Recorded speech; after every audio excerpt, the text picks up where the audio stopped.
Hey, what's good? Adam Smith is a business and self leadership coach for ADHD powered coaches, personal brands, and entrepreneurs. He supports change makers in creating more impact and producing more revenue without burning out. That's all fine and good, but if you know me, you know he had me at ADHD. This is my conversation with Adam Smith. Before we get into it, remember to go to coconutjustice.com to get you some clothes that I think would look good on you. Let's go. On this channel, I talk a lot about how my brain is like a computer processor, but instead of just one, I get six and I'm all over the place. So, and I talk to a lot of my friends and family that say that they have ADHD and they curse ADHD. Then I met my buddy, Adam Smith.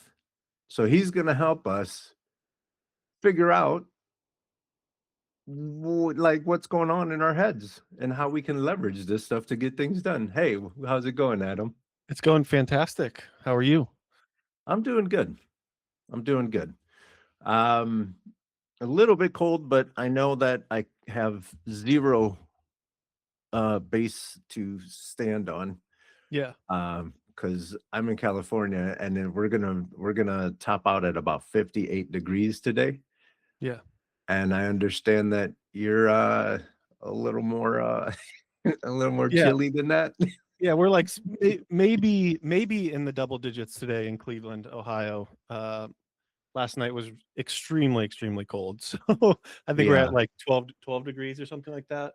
But the sun's Ugh. out, cold as shit, but the sun's out. So I guess I'll take That's one what or people don't realize. In Chicago, I would, whether you're home or at work or whatever, and the sun was all nice and bright, and everyone you can tell who's not really from Chicago because they're like, "Oh my God, what a beautiful day!" And then they run out and they freeze. yeah. Yeah. Yeah, it's one of those. I mean, Cleveland's right up by the lake, so just kind of like how Chicago is, you get a lot of Yep. that lake wind and stuff like that, Yep. and it's just brutal. Yeah. Yeah. That's one thing that I don't miss of from home. But I always say, I always say Chicago is the coolest town like ever. And then everyone's like, "Well, why don't you live there?" I said, "Because the weather, like the Yeah, weather protects Chicago weather protects Chicago from douchebags." yeah, And then people are like, "Well, you don't live there, so that means it is what it is." yeah, I'm a warm weather douchebag. yeah. So sometimes you just gotta bail for good weather. My wife and I, we've been together for 15 years, but prior to my grandpa passing 7 years ago or something like that, we were thinking about moving, and her Mhm. parents are here, and they're a little bit up in years. And it's like one of those things where it's like we just didn't feel right, like leaving family and stuff like that. Yeah. And it's funny because I decided to stay because my mom was here. My parents are separated, but my dad lives close to me too. Mhm. My grandparents were here, and then my mom was like, you know what? I think I'm gonna take grandpa and we're gonna move down to South Carolina and then go to Florida. And then I'm like, what the fuck? Like, we decided to stay here. I went to college here, and now you're just gonna dip out and go to the warm weather. And they like talk all the time. They're like, "Oh yeah, it's like 85 degrees. We were in the pool today." I'm like, "It's Shut up, hang grandma. here. Yeah, shut up. Like, I don't want to hear this like cruise you're about to go on or anything like that. I stayed here to make sure that I was around my grandparents because they're getting up there in age, and you fucking left me." No, I love my parents, but it's just funny. It's like we just like you with Chicago. There's no place like I love living in Cleveland. There's just Yeah. something about the people. There's something about like the hard nosedness of it. Right. Um, Right. we're like super walkable city that we live in. I can get downtown Cleveland to a Cavaliers game in 15 minutes. Wow. Park, walk, like we walk over a bridge to get to Cleveland Guardians games. We're constantly in the city every single like weekend in the summer.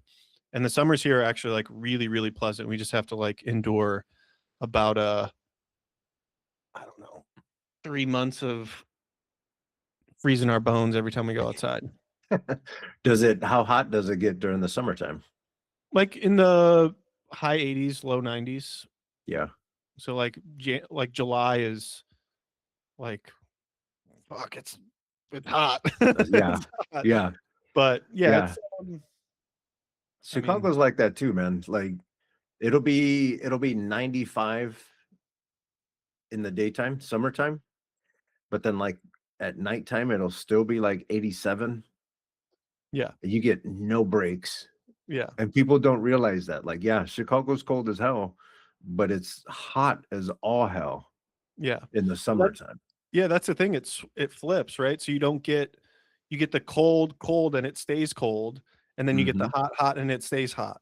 Mhm. So you get like there is, I would say the majority of the time, just probably just like Chicago is like nice mid to high 70s, which is like great with some breeze coming off the lake and like Yeah. it's still warm. You can lay out and be in the sun and all of that stuff. But yeah, we get the extremes for sure, cold and That's it. hot. I say everything, including the weather from Chicago, is bipolar. Yeah, yeah, The people are either super happy or they're super angry, yeah, like they're stuck in traffic or something. yeah, yeah. At least the Bears had a good season. They did. They did. And even though we lost in a close game, like we overachieved. You can't be mad at. Yeah, We have a new coach. We went 0-2 to begin the season, and then we just went on an incredible run. yeah, It was fun. It was fun to be able to see that. yeah. But Cleveland looks like Cleveland is starting to get their head on straight, and they're giving Shador the keys to the bus. We'll see. We'll see what the new head coach wants to do. Yeah. I'm not a huge fan of the new ownership. They're like moving the stadium from downtown Cleveland, a place called Brook Park, which is probably about a Brook Park is where Cleveland Airport is. So they're wanting to get it closer to the airport and Mm, have a covered stadium, mhm. just so that they can have more events and stuff like that. Which, yeah, covered stadium's great, but you're moving like the RNC was in Cleveland, I don't know, 8 years ago, 10 years ago, something like that. We did a lot of renovations to downtown Cleveland proper Mm, and huge excitement, new restaurants, new hotels, new like reviving the city, even like mhm. it happened through like when LeBron was here too. Sure. Really, really like elevated the city. And then now they're moving one of the biggest attractions, which is Browns games, out of downtown into like it's not quite farm. We kind of call it farmland, but it's like big open space, but Yeah. they're wanting people to come in for big concerts, which Yeah. will probably happen, but then they're going to stay within Brook Park. They're not going to disseminate out into like downtown Cleveland or anything like that because it's about Yeah. 25 minutes from downtown. Okay. And so it's just a bummer. And then I don't like their politics either. They're giving Trump handies and stuff like that. So I don't know. Yeah. That's Not into that. But similar to Cubs ownership. Very yeah, similar to that. Like he yeah, was the Trump's like head fundraiser for whatever the I'm like, bro, son. Uh, yeah. That's what like I'm fully in. I've always been fully in on the Cavs. Dan Gilbert has done a ton for the city. He's also owns like Rocket Mortgage and mm, does a ton of stuff for Detroit also, just like revitalizing the cities and pumping tons and tons of money into it. yeah. And his whole ethos, he's obviously a billionaire, but his whole ethos is like, I don't want to die with this money. I want to pump it Nice. into the cities that I love Nice. and obviously have enough left over for like my family to be good, but I don't need like billions and billions and billions of dollars when I die. I would Yeah. rather increase the infrastructure of the cities that I love. And I got Cavs season tickets this year. Fantastic experience, like through and through. They really, really take care of the season ticket holders. And it all comes from like his ethos of generosity. Which He's is amazing. Mark Cuban are the only two that I'm like, you two Yeah. billionaires are like kind of, you're like kind of Yeah. doing it right. Like if you're going to be a billionaire, be a cool one like this. Yeah, yeah, This global domination thing, it's not going to happen. We got to cut that shit out. right. Like Right. nobody wants to live that way. Yeah. What is it about Ohio politics that it's always been a toss up between Ohio and Florida to try to figure out who's going to run the United States? Right. What is it about Ohio politics that always makes it so interesting? And it's Well, I think really it's like kind of like five big cities that vote blue, and then all of the farmland votes red. mm, hmm And so like Cleveland, Columbus, Cincinnati are the three biggest, then Toledo and like the Akron Canton area. hmm Um and it's gerrymandered to fuck, man. You yeah, should like some of the districts are the wonkiest shape you've ever seen in your entire life, just to like pull like yeah, just to keep it red. yeah, And I mean, I think just from like the sheer population, I think we're what is it, seventh or something like that in population in the US. Like we have a lot of sway. So I hmm think we have like 20 electoral votes or something like that. hmm And so it is a big chunk, but Ohio is one of those like if you're in the city, you're in the city, and when you're as soon as you get outside of the city, it's like clear that you're not. completely flipped. Like even so, Cuyahoga County is huge. Cleveland's the big city in Cuyahoga County, hmm and even the county itself is like a wonky shape that like kind of jets down south a little bit more. And if you go out of Cleveland, like the Cleveland proper and like just the suburbs of it, it's like hmm instantly Trump country. mm, So like my city that I live in voted 85% Democrat in the last election. yeah, So we're like very, very liberal here. But the city that my mother and father-in-law live in, which is 20 minutes down and in the same county, yeah, was like the was flipped. yeah, And so it's like this weird, it's like for whatever reason, Democrats just haven't found the way to like get the vote out in Ohio. And Obama was, for whatever reason, the only person, at least in my recent memory, yeah, that has been able to like get people moving, like get people off their ass in Ohio. yeah, yeah. Huh.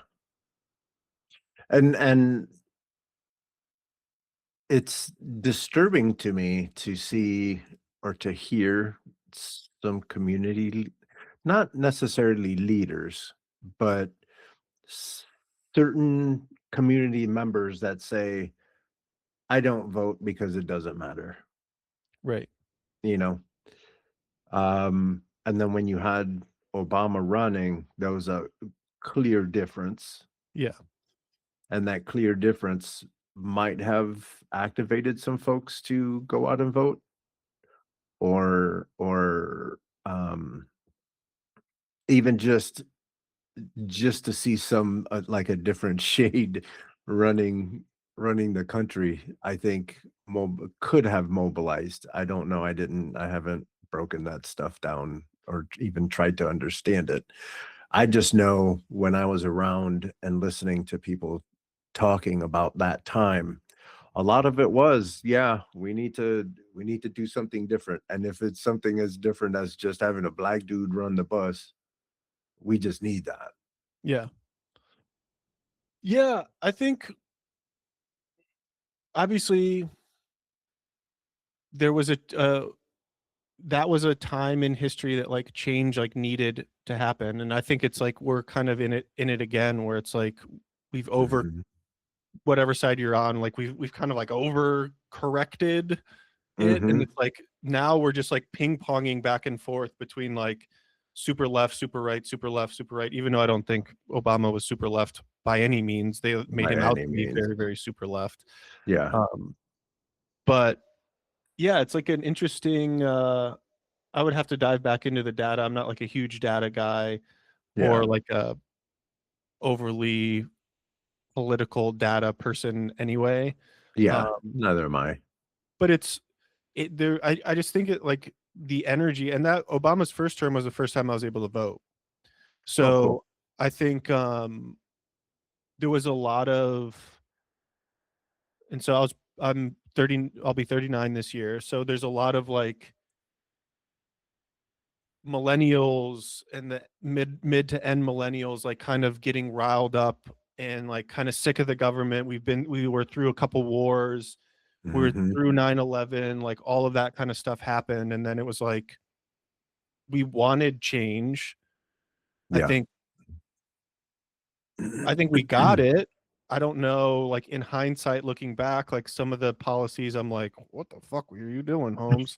Like it just didn't like kind of make Yeah. didn't kind of make Yeah. sense. Um, Mostly, I would say mostly on like the immigration piece, but Yeah. he was kind of now looking back at it, that's one of I have a buddy that's libertarian and we kind of like go back and forth, and I try to call him out because he only talks about like what the Democrats are doing or saying, and like is talking about Obama's immigration policy now with all the stuff that's going on with ICE. And I'm like, Mhm. yeah, he was kind of a dickhead when it came to immigration policy Mhm. and like deported a lot of people and whatever. But we were, his whole thing, my buddy's whole thing was that Democrats weren't saying how bad that was at the time. Mhm. And I was challenging him on that. And just a quick Google search, I pulled up a bunch of stuff about um, just like people basically saying like your legacy is going to be ruined if you really go through with these deportation quotas. And like I remember how bad the conditions were in some of those camps, especially like in Texas with like the heat and the AC not working and stuff like that. Yeah. And I think Yeah. we're like so removed from it now, and so much has happened in the political sphere since then that, and social media is completely different. And like Yeah. there wasn't the 24-hour news cycle. Like it was just kind of starting at that point when Obama was really getting big, but there wasn't like Nick Fuentes talking about stuff every like for hours and hours a day on his podcast, or Joe Rogan, or like Yeah. Aaron Parton. Like there wasn't this like constant like breaking news, breaking news, breaking news Yeah. social sphere that was happening now. Back then, it was like you had to get your news from like news sources, Mhm. and it was probably just as corrupt as it is now, Yeah. where yeah, they don't want to show that the Democrats are infighting. They don't want to show that Republicans are infighting. They don't want to show any of that stuff. But I remember, and I had kind of checked out at the like towards the end of that in like the 2013s, 14s, like that was a huge piece of what a lot of like the progressives now were talking about. And like Mhm. the progressiveness didn't even get to that point, like was nowhere near what it is now, where Democrats are, I feel like, more left now, or maybe Mhm. even maybe just the ones that I'm paying most attention to, where they were probably saying the same thing back then, like deporting all these people in this way is not the right way to do it. Yeah. We got to figure out a different way. Mhm.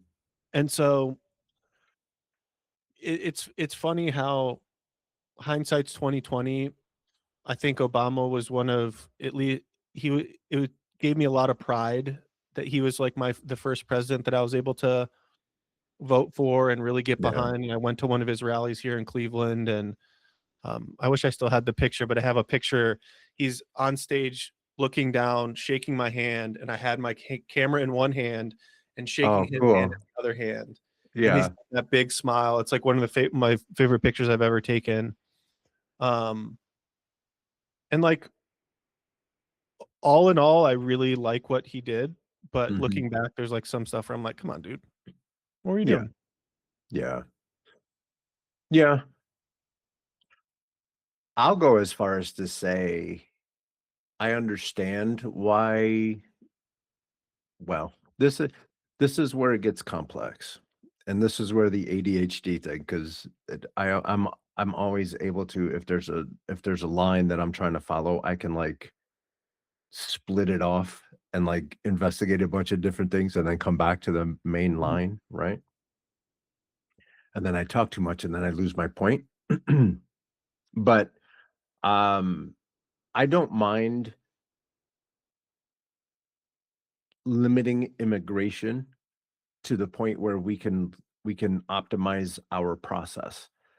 But it's ridiculous to think that as a country, we're gonna go bomb all these countries, we're gonna go ruin their way of life, and then we get upset that these folks are coming to us.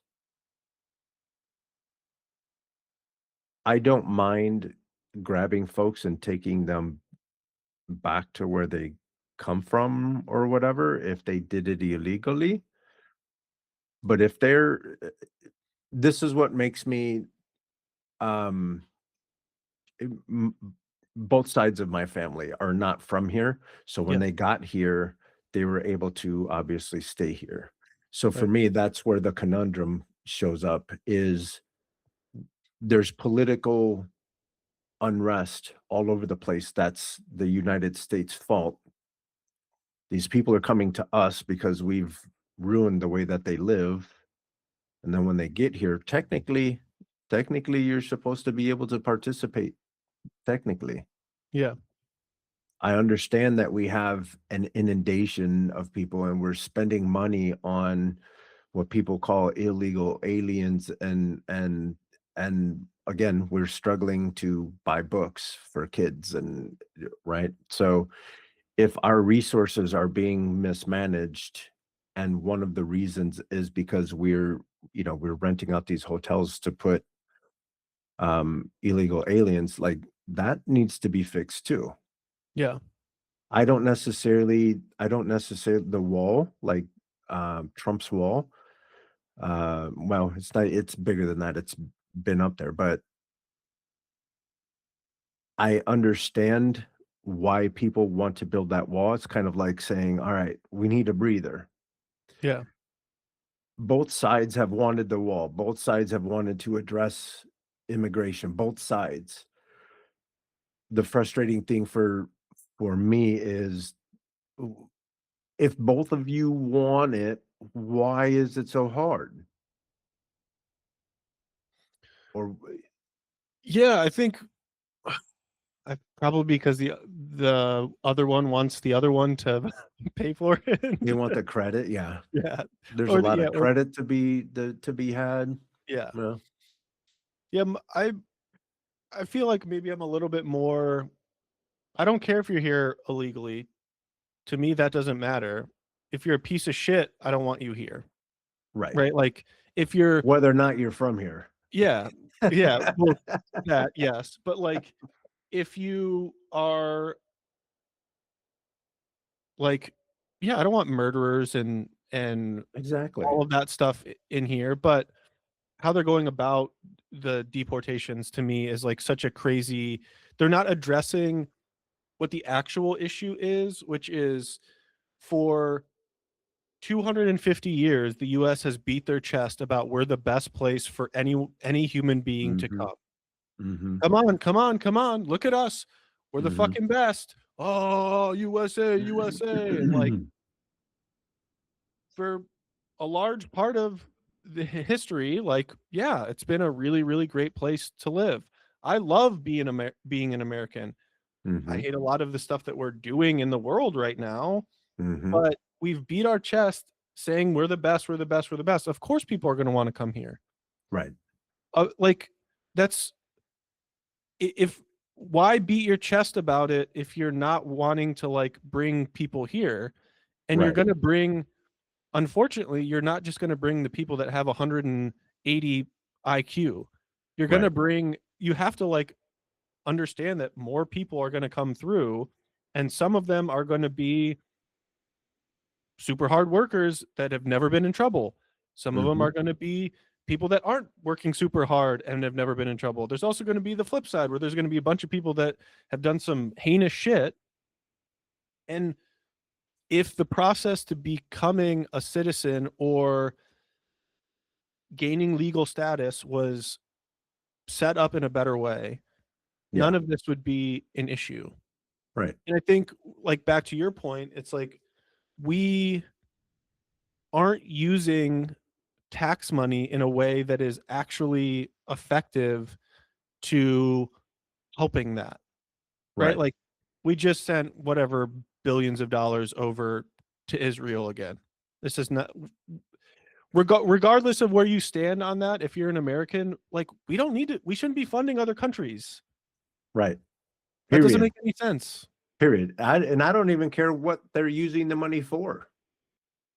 No, it should be Whether you're staying. bombing or you're eating or you're whatever, we got problems here too. Yeah, yeah. And I saw something about it would, the money that we just sent over would erase all medical debt, and like every single American's medical debt, and like fund a universal healthcare system for like 18 months or something like that. Yeah. I'm like, why the fuck are we not doing that? Exactly. That doesn't make any sense to me. I understand allies, I understand all, like, whatever. But we can't be like mama and papa USA to everyone Yeah. when, I don't know, that's like, it's like donating a bunch of money to a charity, and your own house, you're like going to the food bank also. Right. We're like, what are we doing here? Like, Right. if the money's coming in, like, I don't really like Jordan Peterson very much. I used to a little bit. I don't know if you know who that is. He's like Hmm. the I do. philosopher. But one of the Yeah. things that one of the philosophies that he has is this idea of like cleaning your own room. Hmm. And the idea is basically like get your own mindset, mental health, physical health, all of that stuff in line first. And Hmm. then by doing that, if everyone decided to do that, and if we decided to do that as a nation, and everyone is good and healthy and clean and water and energy and all of that stuff, then we're able to go, if we have a surplus, we're able to go out and help other Hmm. people. Hmm. And I think we need to just keep with that ethos. Hmm. And obviously, if like, we don't need to be the like daddy warbucks of the world either. Like, if there's Yeah. conflicts that are happening out there, and like obviously if our allies are pulled into it, then we kind of have to do that. But why are we do like why? Like, the more and more I get, and again, I'm not a political person. I've been trying to get more into the politics of it and like be informed, but I'm constantly like throwing my hands up in the air and shaking my head of like Right. what are we actually doing? Right. Because it would be so much easier to spread democracy if we had our act together, right? Right, How are we going to tell you how to live your life? How are we going to tell you how to run your household if our house is dirty? right, Um, yeah, if we had everything figured out, if we're supposedly the richest and all this stuff, but yet we have our a lot of our citizens are undereducated, they're malnourished, they're, like it's nothing but challenge after challenge after challenge. Right. And then our people, the leaders and all the people that have figured it out, they don't let you learn unless you kick in. Yeah. You have to pay a membership to get the knowledge that you need to then go and be successful. But yet again, we pay taxes. That's our membership fees. That's our Yeah. membership dues. We're not getting that education. We're not getting those nutritions. We're not, we're paying a membership to eat fast food and catch diabetes. Yeah. And watch other people eat steak. Yeah. And throw parties Yeah. in a ballroom. Yeah. Well, and I guess like my thing is too, even like regardless of what you think about the, let's just say education policy or whatever. Mhm. I know they're trying to get rid of Department of Education, whatever. Fully fund that then. Mm. Like at least, you know what I mean? At least like Mhm. at least fucking get after it. Right. Instead of like use the money to do that. Like use our Yeah. tax money to like do America First agenda, Yeah. which is like what they're saying. But I mean, Yeah. I don't know. It's just so frustrating. It's so Yeah. frustrating on both sides because, like, obviously, I don't like a lot of the stuff that the current administration is doing, but at the same time, we've been sending money overseas for other people Forever. forever, Ever and and ever. yeah, and like veterans are still homeless. Yeah. They're Still still struggling. like struggling, and no, I don't love the wars that they're veterans of, because that was basically sending money out of the Mhm. United States anyway also. Mhm. But if they fought, they like no veteran should be homeless. Yeah. If you've ever Yeah. been in a boot camp and stood in a line and had any sort of US patch on your chest, you should not be struggling right now. Mhm. And Because that it's money that those we guys that let these rich guys do whatever the hell it is that they want. yeah. And then they just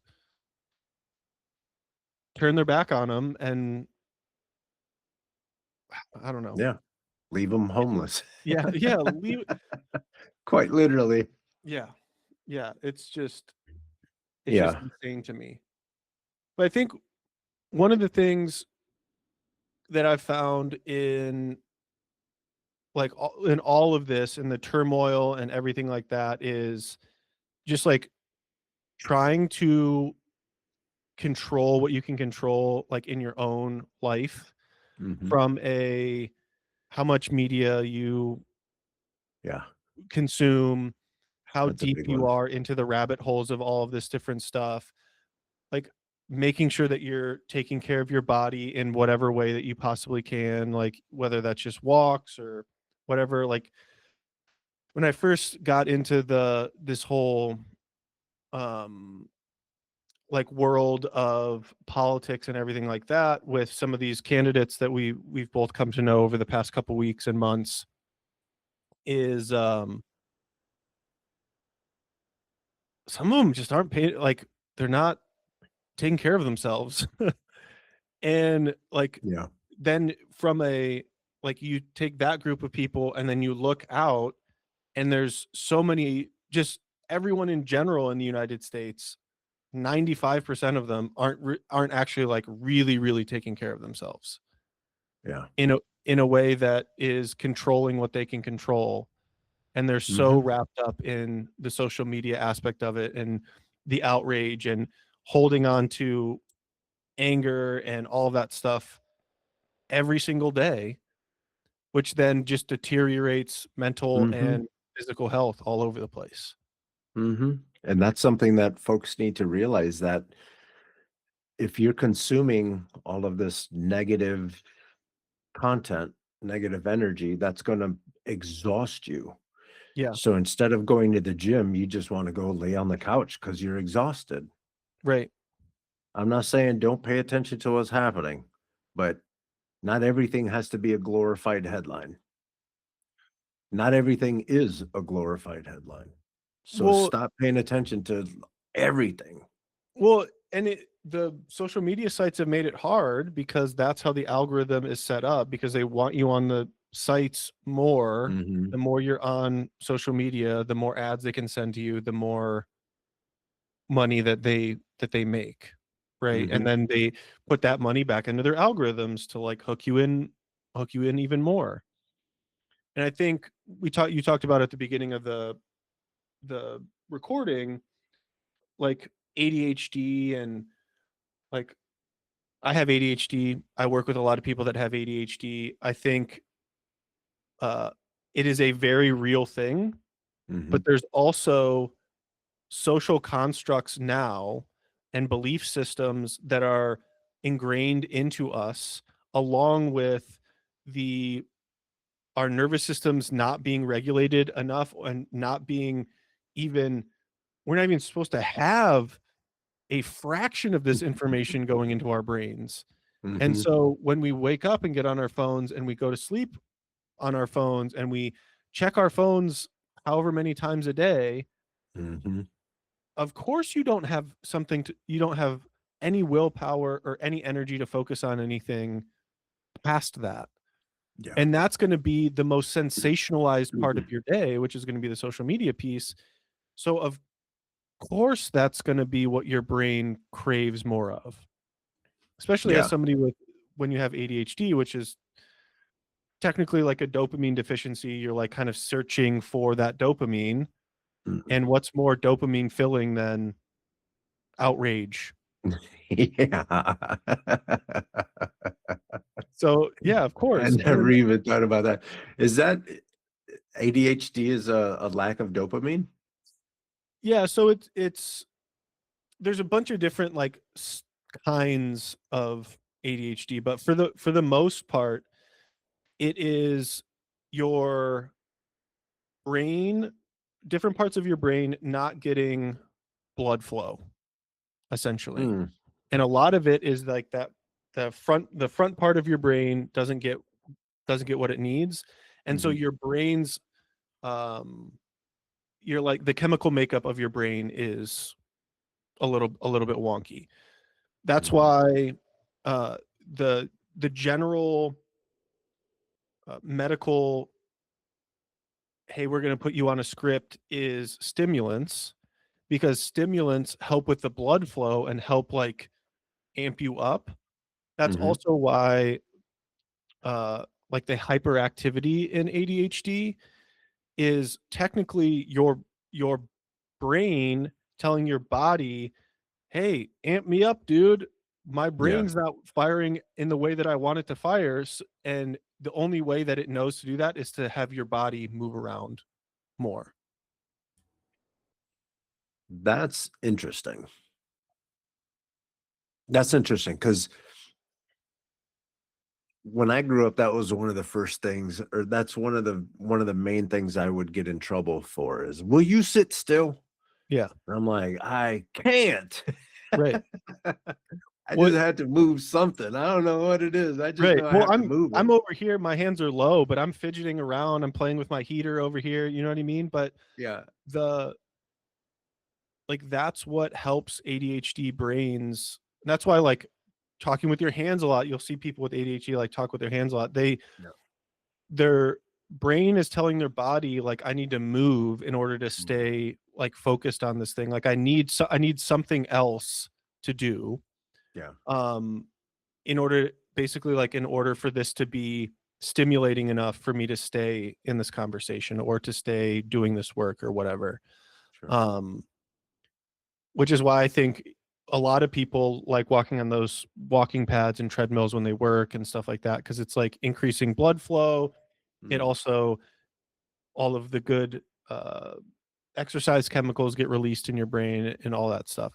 Now, I do want to say I a lot of my ADHD knowledge is not from like an overly scientific, I'm going to do a bunch of research about whatever. I've just found that for my specific uh, Brain. ingredients of ADHD, that I know there's certain things that work for me. Right.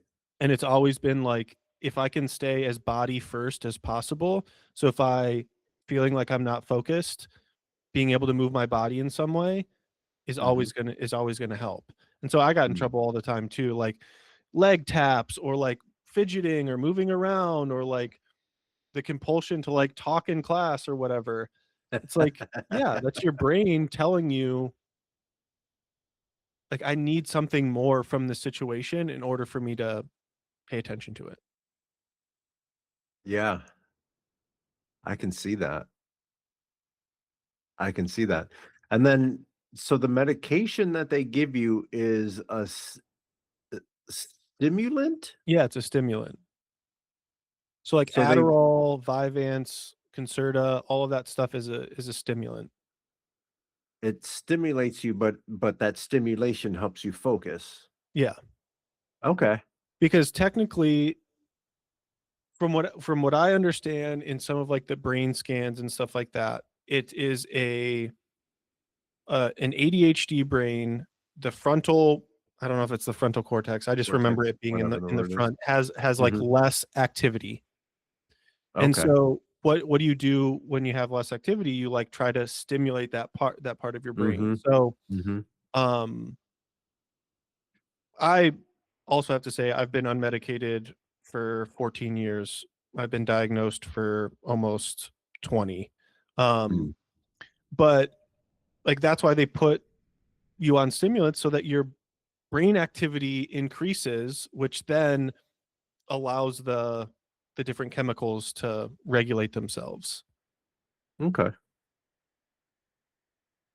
Why is it that well, I don't know if this is the right question to ask, but I've seen a lot of folks with some type of ADHD or whatever, and they take this medication, they're like, I don't feel as creative on that medication, or it just doesn't I don't like who I am on that medication. I don't like how it makes me feel.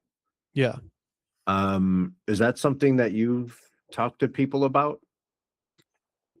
I see that all the time. I have firsthand kind of knowledge of that. Mhm. It does I think it's at least for me, it was twofold. So, when they first started me off, I was on, Adderall, Yeah. and Adderall made it very easy for me to study. Like, I Huh. could read something once, and I was I remembered it, I could go take a test on it, I can, like, verbatim go back and forth, and I wasn't able to do that prior Yeah. to, right? Yeah. So, it's like, that really, really worked. But the side effects of Adderall are, and I think this is where like the creativity piece kind of drops off and like all of that other stuff, is because it keeps you up so you don't sleep. So you're chronically underslept. It Uh, also kills your appetite. So mm, your nutrition is pretty shit. yeah. And it kind of makes it made me like the combination of all of that stuff made me such a fucking asshole. Yeah. So like when I started it, I took it for a while, ended up getting into like I was in college basically when I started my meds. Crushed it, became an asshole, came home one day and all my friends were interventioning me in my living room with my parents. Whoa. Like, "Hey man, like your personality has changed. You're like kind of mean, you're really short." And Yeah. because I think what it does is it takes a brain that is normally, dare I say, like slowed down Mhm. and amps it up. And if you don't have the right dosage, it's going to either Mhm. amp you up too much. And what that does is it makes you super impatient Yeah. because ADHD brains, like the thought process is always fast and we can jump between a bunch of different things, and we are able Mhm. to hyper focus on certain things that are really, really important to us or uh, have our attention, Mhm. but we don't. It's almost like it turns the patience switch off in our brains Yeah. when we're on meds. Or like Yeah. if somebody's talking too slow or whatever, it's like That one gets me yeah. all the time. Will you hurry up? That's a long ass sentence. Well, and that's also a thing with people with ADHD are very, very intelligent, and we are able to jump from like you just starting to talk about something to the most logical conclusion of what you're about to talk about. So we almost know what you're about to Yeah. say before you Yeah. say it. So we want you to like be done. Yeah. Like just like come on, okay, Yeah. like I got it. You're wasting both of our times. Right, right. I Just already know what the conclusion. get to the Yeah, final punctuations. yeah, Yeah, I can see that. I can see how that, and I don't try to do that. I do try to be aware of my impatience and yeah, stuff. Um, I've never been medicated for this with the exception of, my own herbal solutions, yeah, you know, you heat it up kind of thing. yeah. Um, for me, that's really the only thing that I use, but I've been really focusing on patience for something as insignificant as how fast someone can get through their sentence. Right. Yeah. Yeah, it's interesting the more we can say medicinal ways of like for me that regardless of the different type, Yeah, it just puts me out. It makes me so sleepy. I have yeah, another friend also diagnosed. When he partakes, he's focused as hell mhm, and is like it like really gets it like kind of quiets the noise of everything else, which is like mhm, kind of what the stimulants are supposed to do. But it's really interesting. I don't know necessarily the science behind that, but it is interesting where like something like marijuana is supposed to like kind of calm you down and make you a little bit more creative and kind of like drop you in, if you mhm. will. Like that helps some people also, and also the stimulants really, really help some people. Yeah, yeah, I found that when I was medicated, I got like ADHD, you can hyper focus on stuff. mhm, When you're not medicated, when I wasn't medicated, when I'm not medicated, it's almost easier for me to, if I'm down a path that I don't want to be on, to switch out of that path. mhm. As soon as I would start to take medication, I would be so locked into that path, regardless of whether it was a good path or not. So I could be, uh, like now, let's just say I'm scrolling on social media. I could recognize and have the self awareness, like I've been scrolling for like an hour. I need to stop. Mhm, Medicated, it's hyper focusing you in on whatever it is that you, like whenever it kicks in when you're doing mhm. it. So if you're on your phone, you're going to be locked on your phone What's for yeah. forever. And so that's the piece for me that why I tried to get back on meds probably a year ago, and I was like a month in, and I was like I'm less productive on this stuff if because it has no, it just locks you in on whatever you're doing. Yeah, So it's not a good, that wasn't a good solution for me. yeah, And I had built my whole business and gone through most of college without the meds or anything like that. So I've sure. learned different ways of being more productive on it and morning routines that get me back to a baseline of doing what I need to do and how much I need to work out and yoga and meditation and all that stuff to like regulate myself enough that it's like, okay, now I have the wherewithal and willpower to like dive into each of these different things without would be able to be focused on it, but not overly hyperly focused on Mhm, the bad stuff. And if I were to end up scrolling on my phone, I could get myself out of it. yeah. I think that when you said routine, I think when I I excel in routine, and I Mhm. excel when, expectations are set, and there's there's a formula to follow. Yeah. Um, in my routine, my daily routine, I've basically broken things down into different sections, and when I'm in this part of the day, I know that this is what I'm focused on. Yeah. Whatever else is happening on the planet, it doesn't matter. I'm either having breakfast or I'm exercising or I'm walking the dogs or, you know, um, there's a scaffolding to my day Yeah. and I know what should happen. And so I'm able to force myself to focus on that thing. That's Yeah. more of a tip for ADHDers that are listening to this episode. Mhm. Try to figure out a routine that works for you. And then that way, again, in the morning, I do everything. I put away dishes, I have breakfast, I do all the thing. It's kitchen time. Yeah. And when I'm done, I come up here. When I'm in this room, it's work time. And then I have a list of all the things that I want to have done, a list of all the things that I can get done, possibly get done, want to get done, Yeah. might not get done today. I have a list and then I just focus on that list. And then when it turns into a different part of the day, I know that that's the time to focus on that other thing. Right. Just Well, another way to let the outside world stay in the outside world if you're yeah. within your own scaffolding. Yeah, and I think the one thing that I'll say with that and why it probably works so well with you is because each area and each part of that routine is uh it has that context, Mhm, right? So I think what some people fall in line or where they falter with some of this stuff is they will have like the same like their office isn't just for work, it's for like they do other stuff in it. mhm, And that mhm. ends up being like a super slippery slope because if that room ends up being an all encompassing, I can do anything in their room, that's really hard to like break out of. Right. So, you know, and I don't know if you use, so I have something called a block. There's also something called a brick that you can like turn off certain apps on your phone. Oh, cool. And it makes it so you can't get those apps back open unless you scan this and it's like an RFID Sure. whatever Yeah. reader.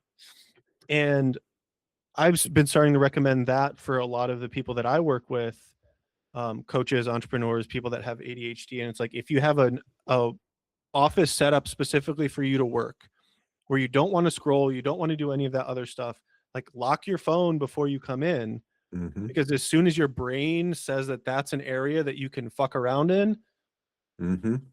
you start You're gonna fucking fuck around. around in there. Yeah, you fuck around Yeah. in that area, right? And Yeah. then uh, the context of your office isn't just productivity, getting shit done, hyper focus for a couple hours, and just rock things out. It ends up being this like, oh, that room's just for like whatever the fuck I want to do. Great. Mhm. And so people with ADHD, those like environmental contexts are really, really big. Yeah. One thing there people with ADHD struggle with like the routine. It seems like you have kind of like a good one, but one of the differences between an ADHD brain and somebody else is the reward system in an ADHD brain loves novelty. It loves change. And so when I talk about morning routines with people, I've been doing personal development for over 20, like I've been meditating since I was 16, so over 20 years. Personal development started right after that, started getting into routines and stuff like that because I felt like every day I was starting over brand new with something and it's like I'm not regulated, I'm not at a baseline or anything like that. Mhm, So I have through all of my years of doing and trying different things, like a set of like 15 things that I can slate into a morning routine that it allows me choice, which is really great in an ADHD brain. Like I want choice of what I can do, but I mhm, also want novelty. So I can basically like mix and match all of these different things for my different morning routines. And it has to do mhm, with what I have to do later that day, if I have a bunch of calls, I'm not going to go work out super heavy in the morning. Maybe I'll have a meditation or do some breath work or something like that.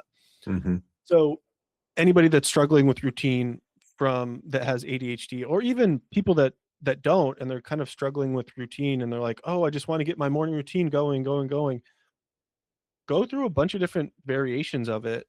Find, and Mm-hmm. you're going to have to track like, oh, I felt like a 2 before and I feel like a 10 after. Felt like a 2 before, I feel like a 7 after.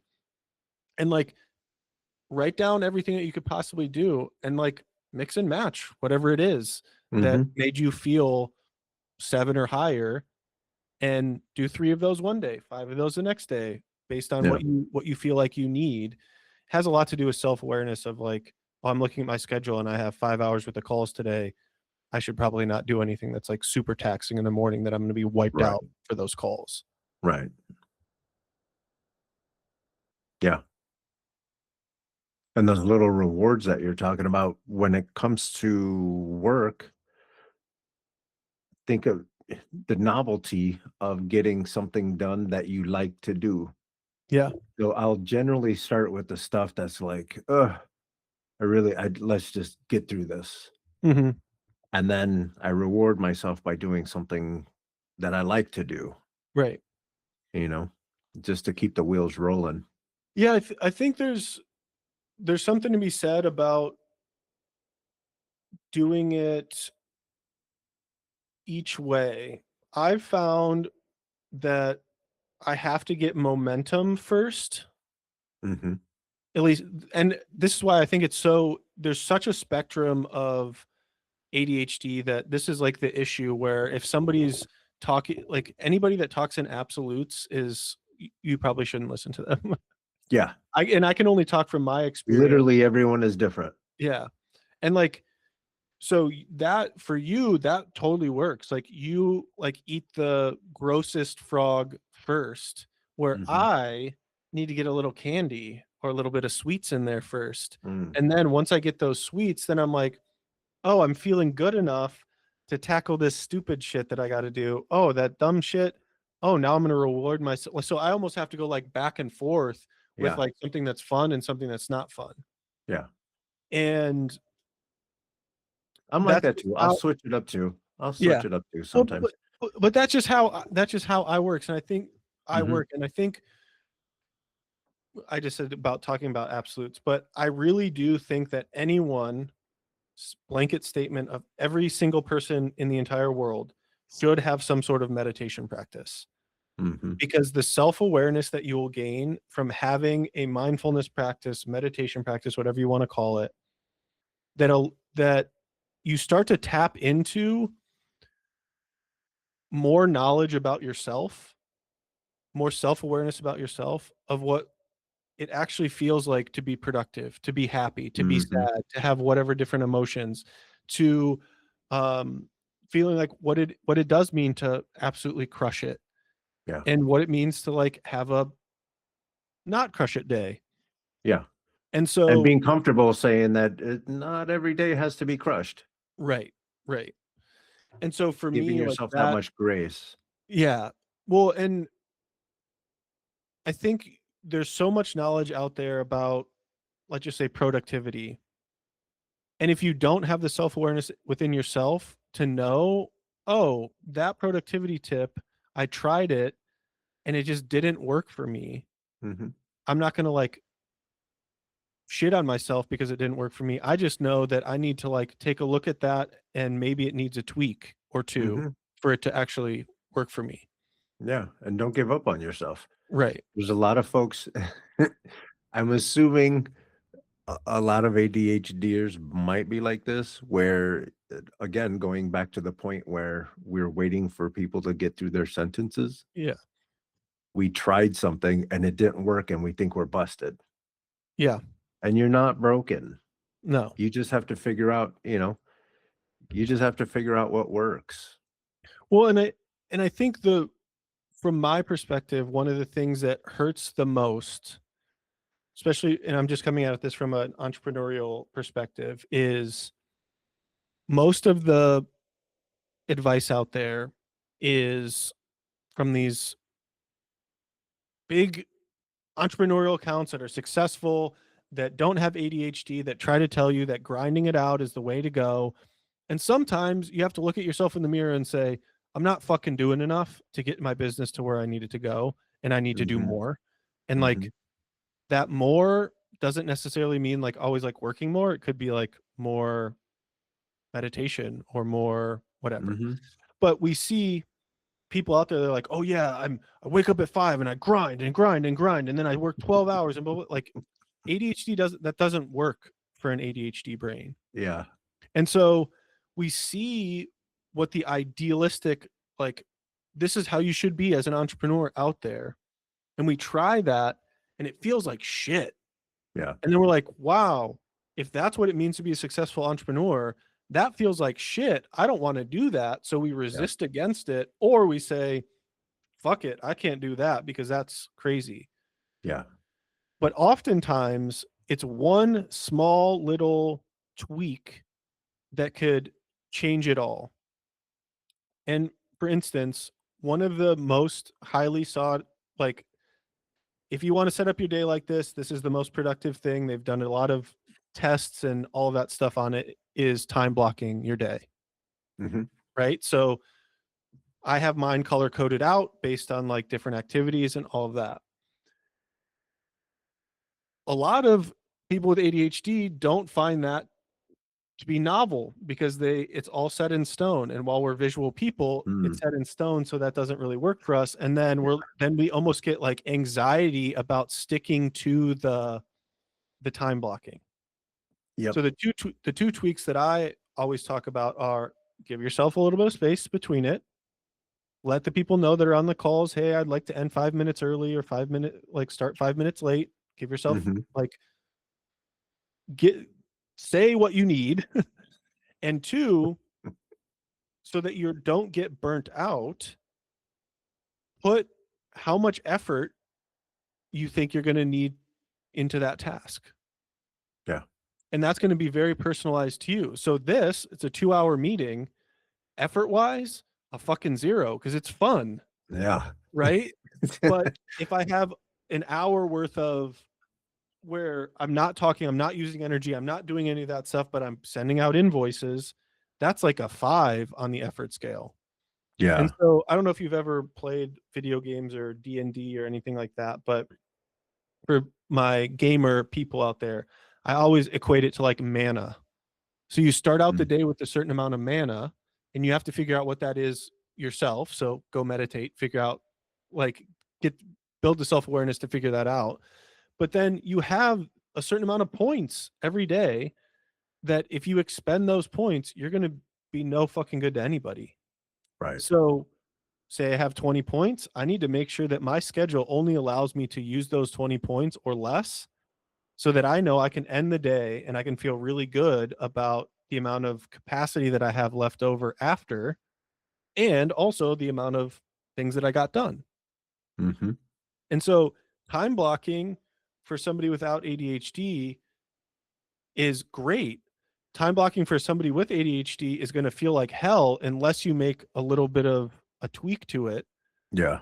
that allows it to work with your brain a little bit better.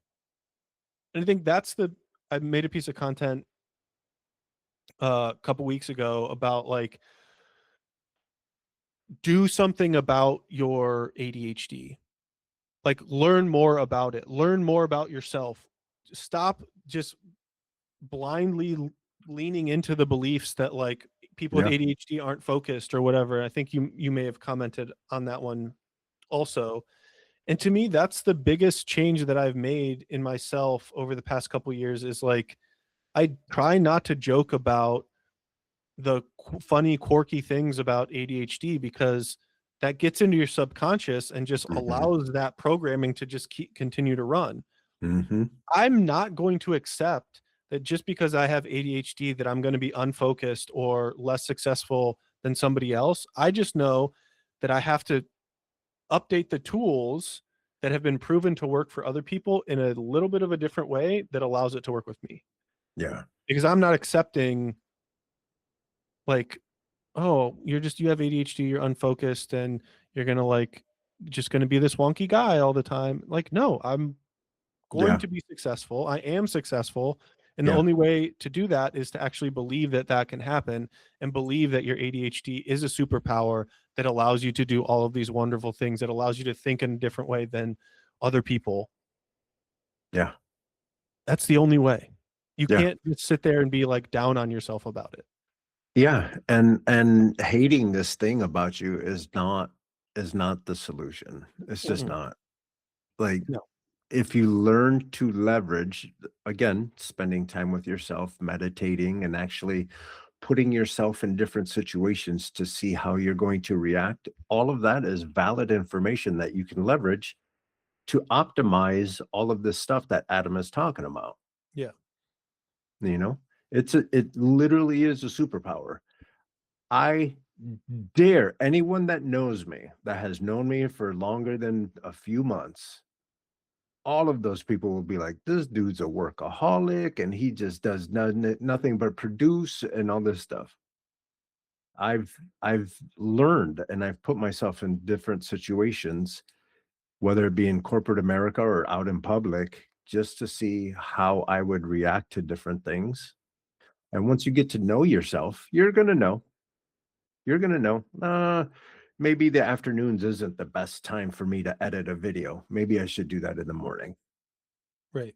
And then you just, you move these blocks into place, and all of a sudden you're out there just crushing it on accident. Yeah. Well, and that's a really, really great point, because some people aren't willing to experiment when they do certain things during the Mhm, day. That's one of the mhm, reasons why I think ADHD or entrepreneurship is really good for people with ADHD, mhm, because you can set up your schedule how you want.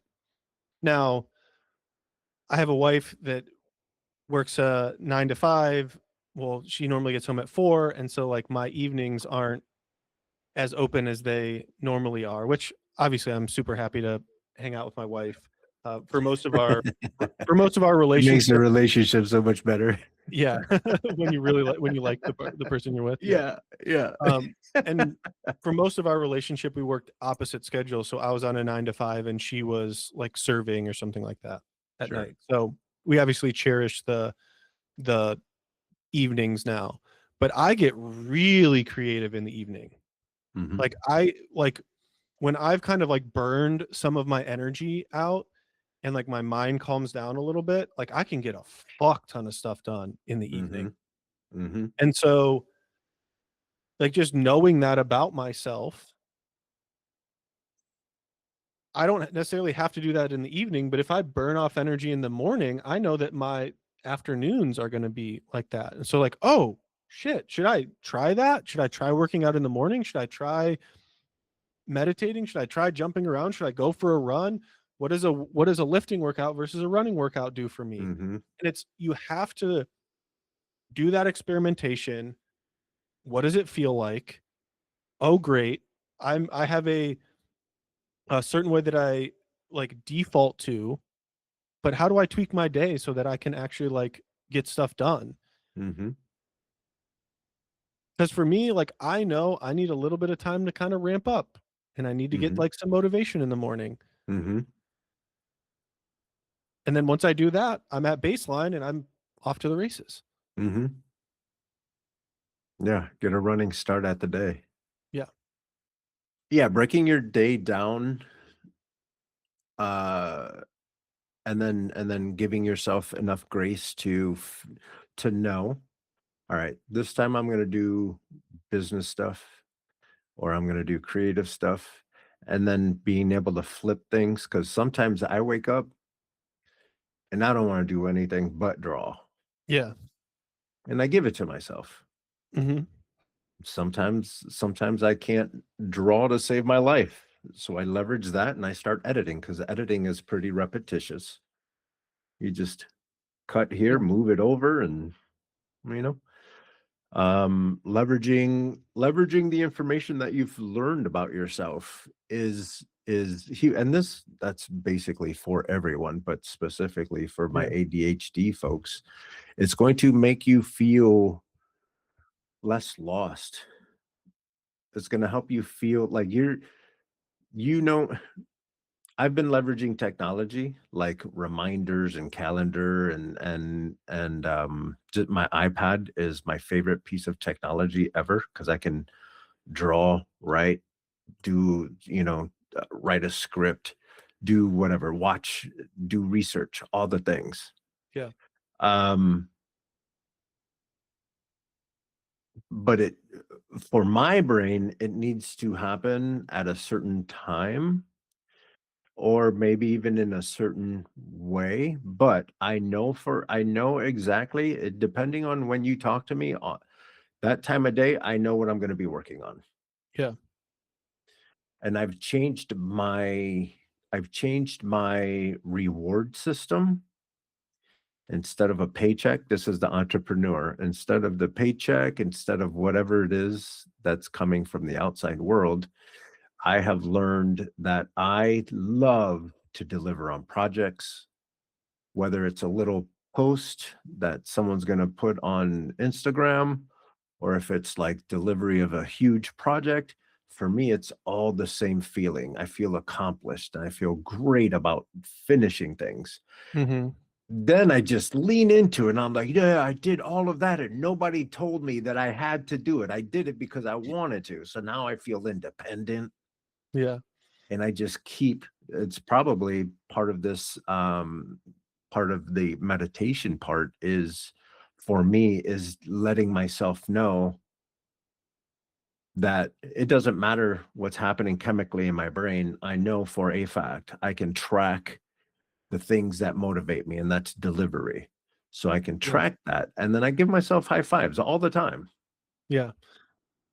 That was one of the most life-changing things that I started doing was celebrating and sometimes forced celebration Mhm, of little things, mhm, right? Like, even down to sometimes I know I'm, like, not in the mood to have X amount of meetings or whatever. At the end of that meeting, just being like, "Fuck yeah," like, forcing, like, nailed it. yeah, like, nailed Yeah. it, like and I think the compounding effect of that is that your body, your nervous system, your brain gets into the habit of, like, constantly finding those little wins. Mhm, Like, one of the a lot of people when they if you're into manifestation and woo woo, blah, blah, blah, blah, they talk about, like, celebrating any little piece of money that you get, mhm, because the more you celebrate something, the closer you are to that frequency, and that frequency then becomes, like, part of you, and then you're just out there just being this abundant being. mhm, Um, and so that was one thing that, like, a I try not to waste a good moment. I try yeah, not to waste a invoice coming in, or mhm, a yes to a service, or a like, or a favorite, or my content getting a couple more views, or mhm, what, like, literally everything can be a celebration for you. mhm. And the more you get in a habit of doing that, the better you're gonna feel about your life, because you're gonna see, "Oh, I picked this up, there's still ice in my cup. Fuck yeah." Nailed it. Nailed Yeah, it. I put the right amount of ice in there because 'cause I'm so fucking smart, right? I'll go as far as to say I was a genius because I knew I wanted to buy that cup. Yeah, Why? Because I know that ice lasts a little bit longer in that cup. right. Yeah, Oh, I love on myself all the time. yeah, I think that's one thing that has I go to the negative a lot, Mhm, and I think that, um, like, noticing that and, like, really changing it is, like, one of the biggest acts you can do for yourself to make a yeah. more positive impact in your life. It all comes down to, like, you have to be self-aware enough. Meditation, again, like, anybody watching this, go download some sort of meditation app and start doing it. But if you when you recognize that that you're saying a shitty thing to yourself, and you say, that's not how I wanna operate. That's not how I want my experience or my reality to be, is me just constantly shitting on myself. I need to Mhm, change that." Yeah. then you say, "Mm, not gonna happen," and you learn how to put a positive spin on stuff Yeah. like that. Yeah. Whatever you tell your brain about yourself, your brain will believe. Yeah, If you think that ADHD is a chore and it's just grinding you down and all this stuff, your brain is gonna believe it. yeah, Whereas I've been telling myself ADHD is a superpower, and I will put my brain and my skills up against anyone on this planet. My chest gets a little bit puffier. yeah. I can feel the little cape coming out the back. Well, and I think I mean, that's how you wanna live life, Yeah, right? You don't wanna live yeah, life with all of this negative shit and experiencing it in a way that makes you feel bad and obviously you're gonna get into fights, you're gonna have bad experiences, people in your life are gonna die, like all of that stuff, but what is the experience that you wanna have? I wanna have an experience that and I'm gonna do my damnedest to have it that it's fucking great. yeah, And that my ADHD is that superpower that allows me to be so interested in all of these different things and so knowledgeable in all of these different things and hyper focused in all of these different things mhm, that builds this wealth of knowledge that I believe that I have, whether other people out there believe it or not. And yeah, it's like, that's the experience that I want to have. And I need to mhm, set things up in my belief systems, in my thoughts, in my actions to support that, or it's going to be run by some program, uh, somebody stupider than me, which is going to be the outside world because they don't know me as well as I know myself. yeah, yeah, yeah. Uh, it's the frame of mind. Yeah, Don't let anybody tell you who you are, you know? I can't tell you how many times I consider myself somewhat confident. Sometimes people call me cocky, but I'm not trying to be an asshole about it. I just know I got it that way. yeah. I've learned enough. I put myself in so many different situations and have somehow gotten out. And listen, Chicago's not easy. I imagine that. Chicago's not easy. Getting out of Chicago or not even getting out of Chicago, but going through high school in Chicago without I can't remember getting in one fight. I've gotten into arguments. I almost got jumped and not like there's a bunch of stuff. Um, but being able to maneuver all of that. Now that we're on that, like environmentally speaking, how does the environment, and I know I'm switching the subject, but how does the environment affect the chemistry that's happening in the ADHD brain? And from an environment perspective, I don't know that it's necessarily like changing it, but I think our brain, at least for me, my brain like locks into a certain environment for a certain thing, Mhm, right? Like we can make an environment more supportive for an ADHD brain, like having a walking pad or making sure that you click off your phone or whatever, leave your phone outside of your office or something like that.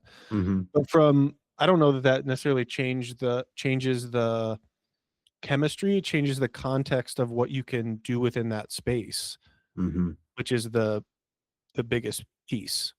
Yeah, because I read somewhere where the thesis was everyone has the same brain. It's made out of the same chemicals. It's made out of the same meat. It's made out of the Yeah, same materials.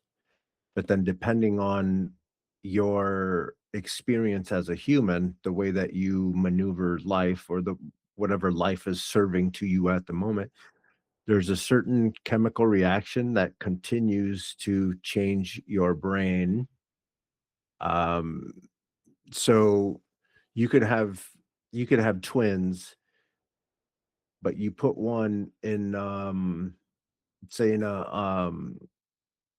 in a household that might have some violence to it, and the other one just has a nice standard home and everything is cool, but those experiences wash your brain and whatever chemicals and changes you, and it makes you into whatever it is that the environment is thrusting upon you, I guess. Right. Um, Yeah, I guess I don't think that's necessarily like ADHD specific. I think that's like the whole like nature versus nurture mhm, like argument as well. I believe that what we are actually seeing out in the world, the experience that we're having is only that experience because that's how we perceive it to be. mm, I mhm, don't necessarily like, and I think that's why two people can have like the same horrible or same great experience and tell two different stories of what it mhm, is, because our mhm, belief system and our perspective of which of how we are seeing life is the like the complete story of how we were raised, what things happened to us when we were younger, all of those belief systems that go into it. And that is not a set in stone thing, mhm, which which is why we talk about I like to talk about like experience, like what do you want your life experience to be, and change your beliefs, your thoughts, and your actions around that so that those things become inevitable. mhm, Because there were I wish I knew like the exact study, but when I was first learning about memories and belief systems and stuff like that, I remember reading this paper about it was something like 50% of your actual like memory is just like the story about what that happened and not like mm, the actual truth mhm, or something like that. mhm, And like that really stuck with me, and maybe I should go try to go back and look at it a little bit more. But that stuck with me. It's like technically we could tell our brains that any situation meant anything, and why not make it the most positive side of things? yeah, One of There's a guy named Dave Meltzer, and he has this like uh I think he calls it like the thank you theory. And so his whole thing is like saying thank you even if it's like an seems like an inconvenience, right? You yeah. gotta go someplace, you gotta be there in like 5 minutes, and it's 10 minutes away, and you hit every single red light. You could either be like, "What the fuck? Red light? Oh my gosh, this is shit." Or Yeah, you can say like, "Thank you for that. Thank you. Thank you for this red light. Thank you for this moment to take a breath." the breath, yeah, And his example was, say you didn't hit that red light and you go through, you don't know if that car still pulls out in front of you and yeah, T-bones you or not. yeah, So, believe that, life is, like, working for you to keep you right, safe. Whether you believe in God or a higher spirit or anything like that, I don't really subscribe necessarily to that stuff, but mhm, I do think, like, things in the world kind of have a way of, uh, setting themselves up for you, if you mhm, will. mhm, Like, "Yeah, thanks for that red light. It's gonna yeah, give me, like now I can finish that song that I'm listening to," or yeah, what like, it's all about how you perceive the things out in your world versus, uh, sometimes the default reaction that you have to them. mhm, and that red light, maybe it gives you a couple extra moments to go over what you're gonna say at this meeting, Yeah, Maybe you're doing a presentation, maybe you needed a 2 extra minutes to feel really confident about it, yeah, but at the end of the day, who cares? You caught red lights. It happens yeah, all the time. right, Don't and you can beat yourself over it. Don't beat right, yourself up you over could it. choose to be pissed about it and then maybe ruin your mood for that meeting and be, like, in a hyped Right. up state when you get there, or you could just say, "Yeah, thanks. Great. Yeah, Now I got a yeah, couple extra I get to slow down and take some actual intentional breaths now." yeah. You've gotten into business coaching. Yeah. How'd you come about that? I went to school for design and marketing. Okay. So college, good old college degree that they say isn't worth shit anymore. I beg to differ. I beg to differ because I agree. I think it set me up for what it would take to like work hard enough at different jobs and the problem solving and studying and like learning just general how to learn shit. Mhm. And And dare I say how to work with people. yeah, yeah, especially if you're doing like a group project or something like that. So Mhm. uh did that, went out into the world, um had to do an internship for like marketing graphic design. That internship started me I had to do 300 hours. After that 300 hours, they were like, "Hey, congratulations, you're a designer. Do you want to freelance now for us?" That's And I said, cool. "Sure." So basically, graduated, started freelancing while looking for jobs, ended up getting a job and continued to freelance on the side. And I always worked at really small agencies where I was able to get into the sales process Mm. and uh like the back and forth with clients and how to keep people happy and how to talk to them about this sales piece and this sales piece and what happens if this goes south and blah blah blah. So I was like kind of Mhm. integrated into all of that. And so from like the marketing piece and everything, I decided that I wanted to continue to like learn more about marketing and uh came across somebody talking about Facebook ads. Mhm. And so going through the whole process, started learning about Facebook ads, more marketing, copywriting, more design. Then job that I was like super comfy in was like, we're kind of running out of money. Like, and so I don't know if we need 3 designers anymore. We might need just 2 designers. Mhm. And so I ended up getting laid off. And instead of keeping up my portfolio and everything like that, I was like, you know what? I've kind of always wanted to own my own thing. Mhm. I've been freelancing for all of this time. Let me just fucking go out and get clients. Yeah.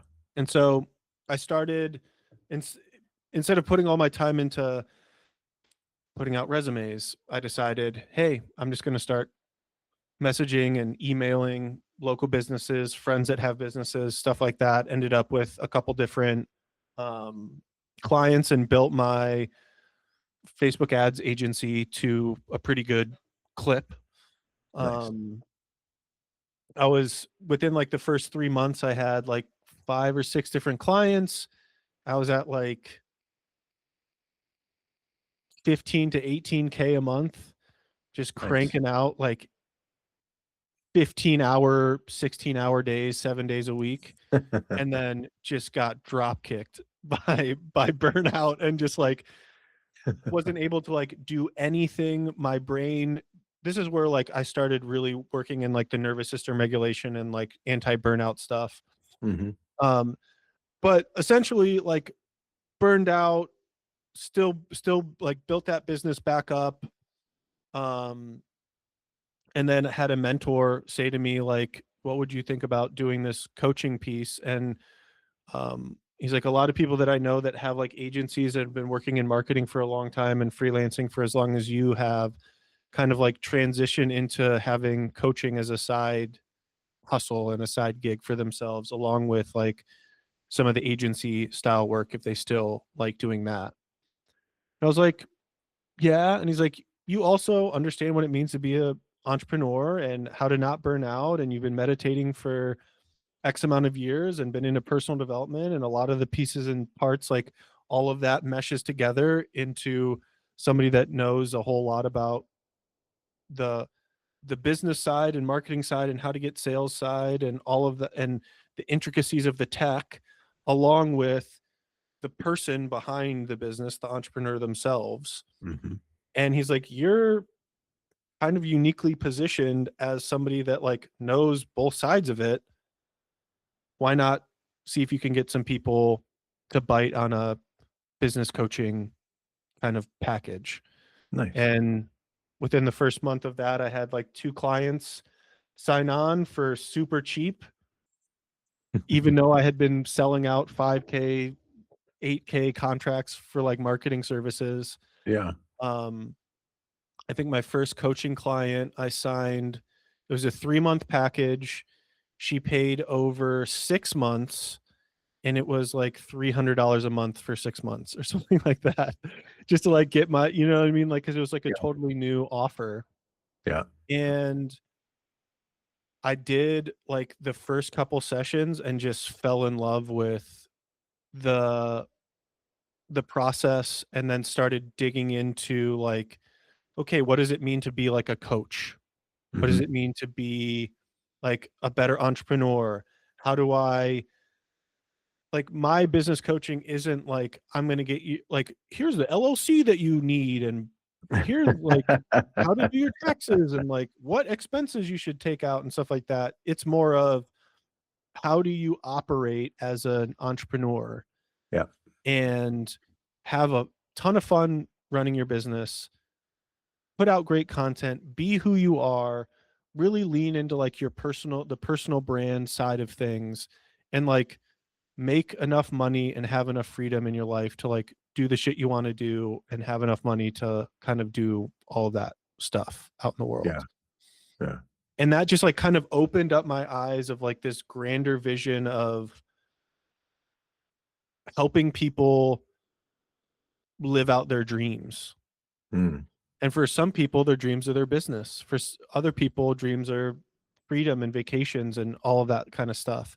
Yeah. And I kind of came back to this, like, idea of, oh, marketing is building somebody's dream, which is their business, and coaching kind of meshes in with that. And so, like, secretly, I call myself, like, this dream maker kind of person, which That's has kind of awesome. like some egotistical piece to it, but I help people make more money in their business, which supports their dream, and not doing it in a way that makes them feel like an asshole or burns them out, and they can have fun and do a lot of good in this world.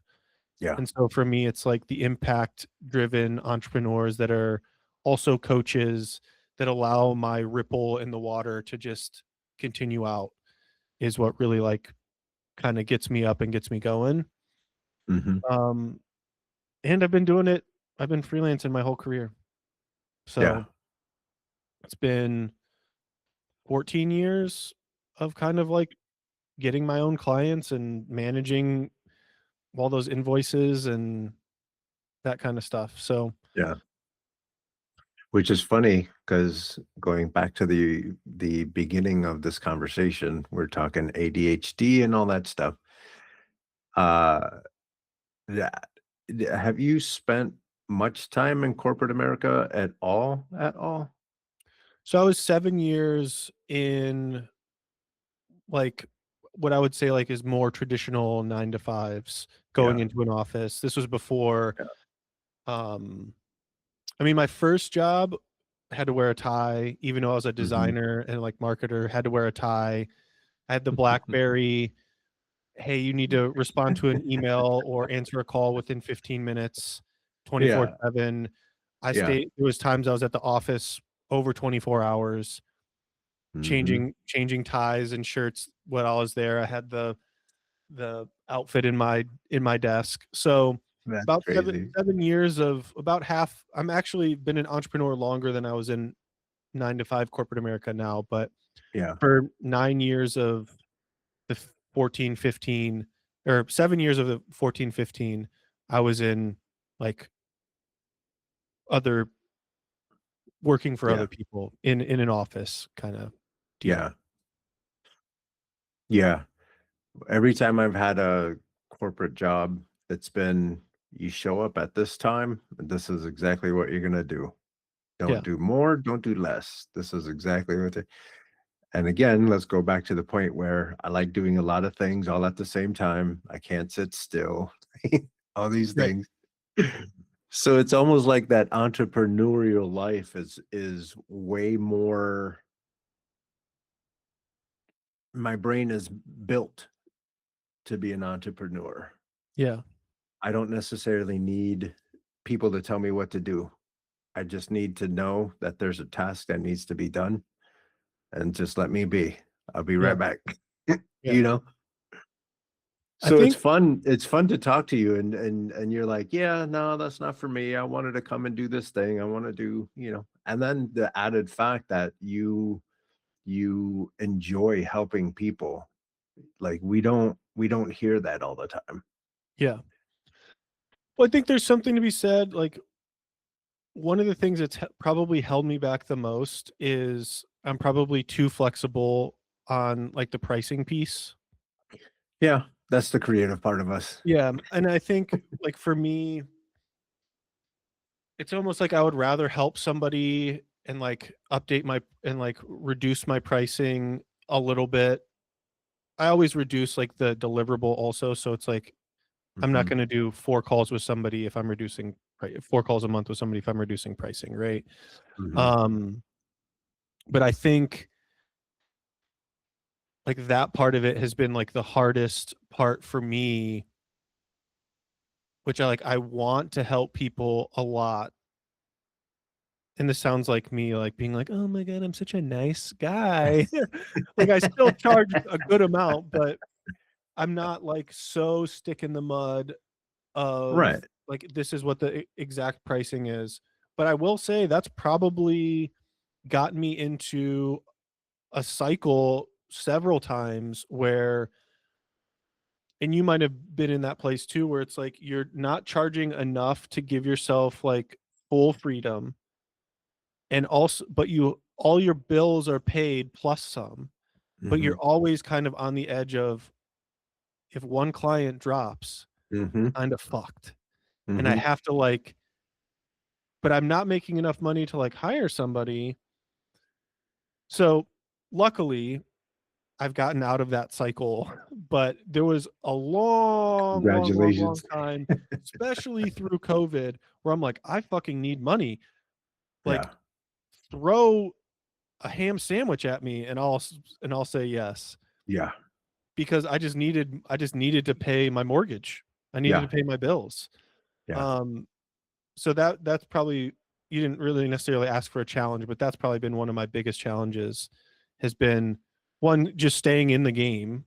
yeah, I'm past the point of where they say, like, most businesses or entrepreneurs, like, go back to corporate America within the first 3 years. I'm past that point. yeah. So I've been in the game, but it's like, yeah, the pricing piece, making sure that you have enough coming in, and then realizing, "Oh, shit, 35% of that's going to taxes also," like, shit. So, luckily, I'm out of that cycle now, but it was a slog to get out of that. Yeah, creative folks need to realize, stop doing things for free, stop doing things on spec, Yeah, stop your life will get so much easier when you play the game properly and don't let business people talk you into some bullshit. yeah, They're going to try to they're going to try to get more bang for their buck. That's their job. yeah. They That's want what more they're ROI. trained to do. Yeah, that's what they're trained to do. You're trained to do the creative stuff, and they're gonna try to convince you that do it for this is they're trying to convince you to do it for the exposure. Yeah, And let me toss in some stuff here. So the businessman in charge of the United States right now has notoriously um, whittled small businesses down to nothing. He comes in, he convinces you, oh, it's the Trump name and all this stuff, and it's going to look wonderful on your resume. but there are so many times, so many ways that people have come out and said, yeah, especially designers. He had one designer start a book. They did the design and they're doing whatever, but then they got to a certain point, and if you're creative, generally speaking, you're going to ask for like half up front and whatever. So he would pay the half up front or whatever percentage up front, and then when you're getting close to wrapping up the project, he would take it away so he doesn't pay the other half, and then he goes to another designer that says, well, this book is almost done. I'm just going to give you a little bit of money to finish it if that's okay, and it's going to look good on your resume. As Yeah. a designer looking at a project that's almost done, you're going to be like, oh, this is easy work. But you don't know that the businessman has ripped off a person in your own community. Yeah. Their company is struggling now because, again, they're not making the money that they're supposed to be making, and that's the trick. And creative folks get so excited. We're going to be designing stuff anyway. We're going to be doing things. We're going to be drawing things. So we might as well do it for someone who's going to give us just a little bit of exposure, a little bit of money, whatever it is. Yeah.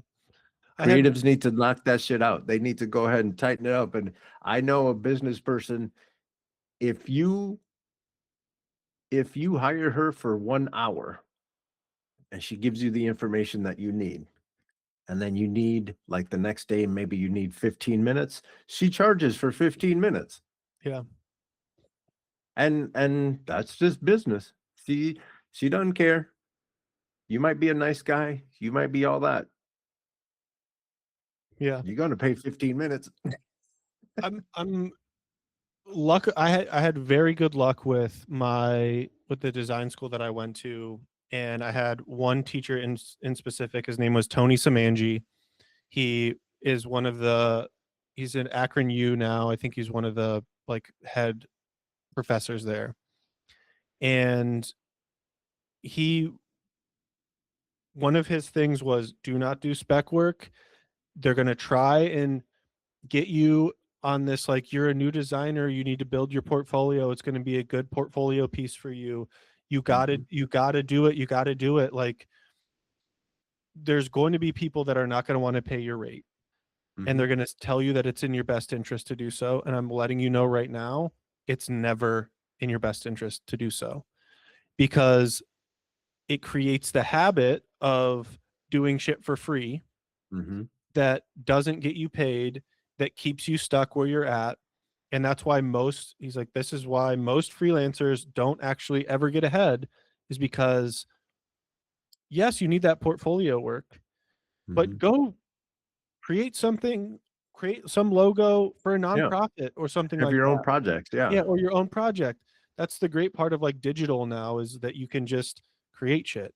You can Mhm, make up a company and build a website for it and put it in your portfolio. mhm. I've seen people go as far as saying, "This isn't already an established brand. If I were to be given creative freedom over this established brand, this is what I would do." Yeah. And for me, it was like when I first came out, luckily the place that I was freelancing for they were like, we're not gonna not pay you. Like, here's I think I started at like 85 an hour or something like that. That's Mhm. what they were paying me. And which is great for freelance, right? Especially right out of school. I'm like, this is great. And then I realized I had to pay like half of it in Yeah. tax. And they were really only paying me, like, I was really only taking home like $35. Yeah. Um, but then, like, moving forward, when I was trying to go get clients out of on my own, it came up so much. Mhm. "Oh, you wanna do this for free?" And that's why a lot of the times I see, um,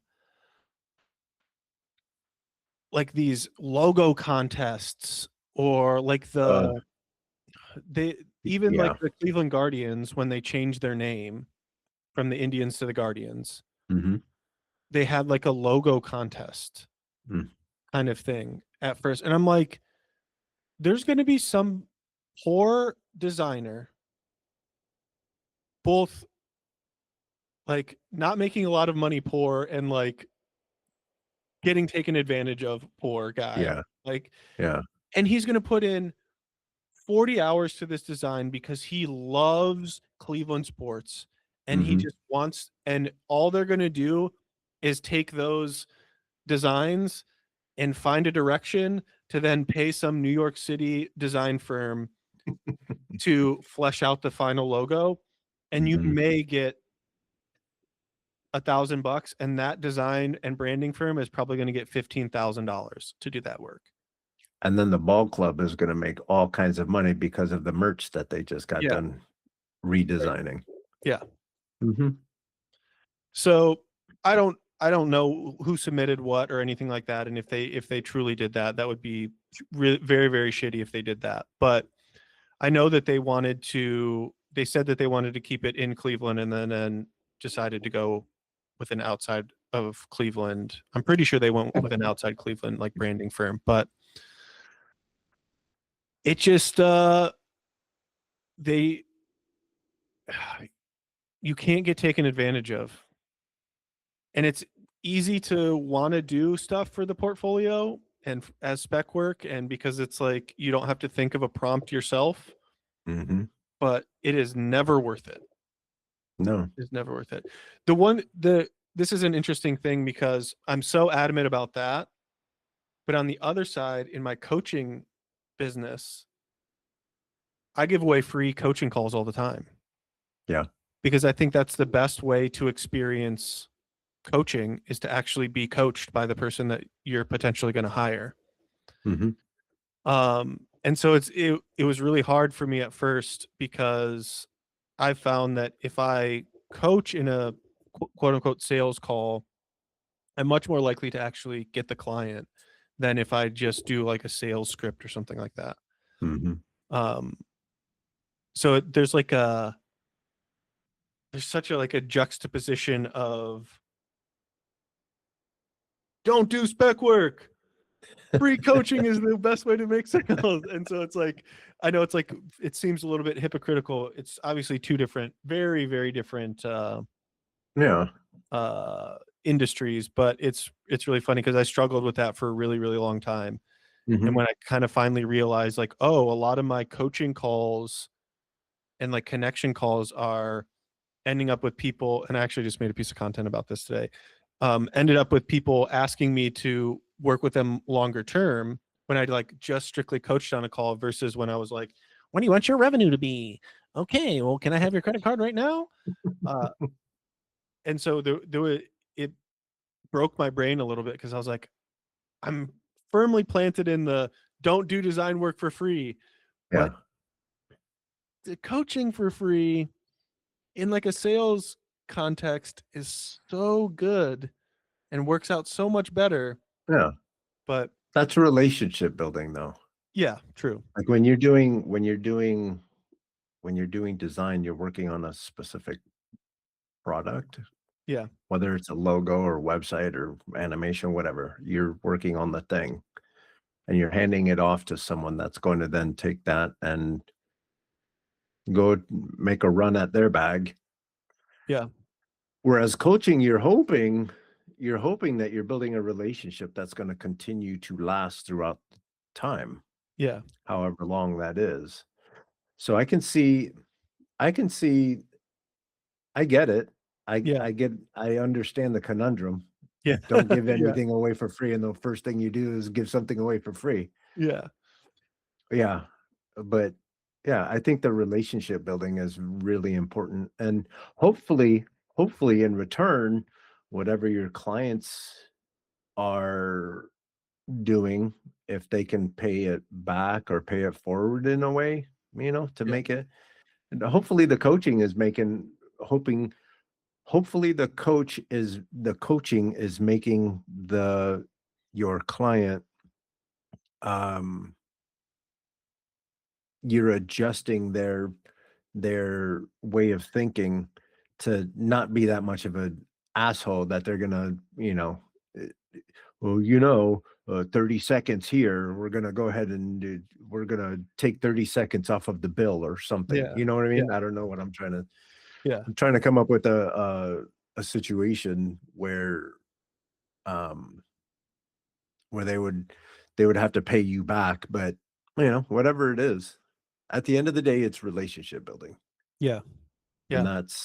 that's what's important to move forward as a team more than, "All right, well, there's your coaching. Good luck." Right. Yeah, I mean, it has been very effective. It was one of the biggest shifts in my actual coaching business was when I went from using a script and having barely any luck getting clients. I don't like saying getting clients. I like I think clients are created. You don't get Mhm, them, you don't convert them, you create them, which is like mhm, the whole relationship building piece. mhm, Um, but yeah, when I switched to like, how can I make this call as close to a coaching conversation as possible with a little bit of time to talk investment and money and how we going to work together long term at the end, like blew the doors off my business basically nice. because um to me you have to you have to experience a coach and in a coaching conversation in order for them for you to for the prospect to really be like, yes, this person can hold the space for me, they can really. And I think that's why so much of the coaching industry now is like people get on calls and they don't coach somebody, and they're really good at like the marketing sales persuasion piece, and then they Mhm, get into the prospect gets into a coaching container and they're like, this isn't what I wanted, I'm not really like happy with this space. mhm, And because they didn't actually get coached by the person first, so they never experienced what it would be like to be a client of theirs. yeah. So there's a we could spend 2 more hours on just the coaching industry and how, like, wonky it is, how wonderful it is, but also how wonky it is. Yeah. Maybe we can schedule another day just for that. I would love to, because yeah, that's at the end of the day, coaching and even, um, running a business is all about managing relationships Yeah, and building that trust. I trust that I'm gonna come to you, Adam, and I trust that you're gonna give me some helpful insight, to then turn around, I'm gonna go kick some ass. right. Yeah. Um, so if you're not a people person, boy, you Yeah, might wanna go. might be hard to be an entrepreneur. I don't know If if you you are I don't know if you've seen, but there was something that came out. It was over COVID, and then it kind of like ramped up. It was called digital marketing. Not the Mhm, digital marketing that you and me think of, like websites and social media and stuff like that, but mhm, they kind of like took over the term digital marketing, which was essentially people taking a course that they were allowed to resell and reselling that course. It was called master mm, resale rights. mm, And one company basically like made this, and it was kind of like pyramid scheme kind of thing. And it's now starting to die down because what people are realizing is that the how it was framed at first was like, you don't need to know anything about the course, you can go through it, but we'll tell you how to sell it, we'll tell you how to do it, and you can even do it in a faceless way.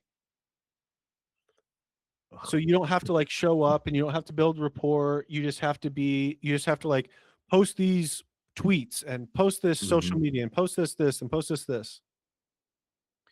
And it turned into like a bunch of people selling other people this dream of making a ton of money without actually building any relationship with it. And a lot of people got like super burnt out of mhm, just like trying all of these things and it not working and it not working. And they forgot the number one key to actually making sales and building a business, which is what you've talked about at length, which is building relationships. mhm. And if your business model takes that away, it's never going to actually be something that's long-term sustainable. It's always going to be a flash in the pan. Mhm. It just is. Yeah, There's no way around it. yeah. Folks need to folks need, they love teachers. Whether or not whether or not you want to believe it, I'm not even necessarily talking just school teachers, Mrs. McNamara that teaches English. You can sit here for the most part, you can sit here and just blab on and on about this information, a lot like what you're talking about. This company that went out and did this thing, and they just kind of put you out there, and then you're out here learning by yourself. People connect to people. This is who we are. It's a natural thing. We belong, and it's a social thing. That's why social media is huge. Everyone is following everyone because we have this necessity of tapping in with each other and linking with each other. And to your point, if you take out that link, you're just feeling lost, and there's no customer service rep. There's no and the first thing we do is reach out to more people. So I could see where that business plan is just horseshit. We're gonna put all this information out there, but we're not gonna tap in with you. We're not gonna connect with you as a human. You deserve to fail. Yeah, and I think what it I think the dream of it is great. Make money without doing a lot. And it leans into the desperate, like people being what they're Yeah, desperate for, which is like making a lot of money, making ends meet, having a side hustle while still yeah. being able to like have family time and all of that. Only rich people get to do that. Yeah. Only rich people can get to do that. And what I think the thing that pains me the most, because I love digital marketing, I've been doing it for 15 years. Mhm, It's gotten me to where I am now, the knowledge behind it. If those people took what was in that course and reached out to local businesses to do that stuff for them, mhm, they would be able to charge between $3,000 and $5,000 a month mm, to do that service for them. mhm. And they would need 2 clients and probably be making more than what they make at their 9 to 5. But instead, they did a bunch of fucking work to remain faceless or remain whatever and resell something that wasn't technically theirs. And so in that, they're making themselves a commodity. They're not bringing any of their personality into it because they don't want to actually show up to do anything. Yeah, So I do feel bad that because I do believe that everybody could and I don't know should necessarily be an entrepreneur because I think there's like a freedom piece to it that is awesome. But they were preyed upon by somebody else in this dream of making money easy when if it was easy, everyone would do it and we mhm, wouldn't have this disparity in wealth that we have now. We wouldn't mhm. have people struggling and you have to you have to put in the work. You have to look at yourself in the mirror and be like, this is Yeah, too good to be true. And yeah, I got to like if I really do like this digital marketing thing, I need to find a different way of using these skills for it. yeah. Yeah, I've never heard Mark Cuban ever say, "Yeah, there was this one class that I took that said you could be rich if you just follow these steps," and then I didn't even follow those steps. Yeah. Yeah. Rich people don't do that. Rich No. people work. Yeah. And they work For as hard. much of you if you might love or hate Jeff Bezos, whatever, there's a picture of him with a ratty-tatty sign that said Amazon, and he's sitting in this office by himself. Yeah. Love him or hate him, he put in the work.